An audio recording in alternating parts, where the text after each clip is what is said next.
Why do you think companies don't survey their employees? It's usually not due to time or budget constraints. It's because managers are afraid of the answers. Yes, hearing the cold, hard truth about your company from an employee standpoint is uncomfortable and maybe scary. So many company leaders just avoid asking the tough questions because they're terrified of the potential results. So, how do you turn it around?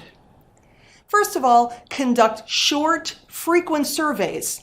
Avoid survey burnout by focusing on a few critical questions that respondents can answer in fewer than 6 minutes. Next, never ask a question that you don't know how to fix.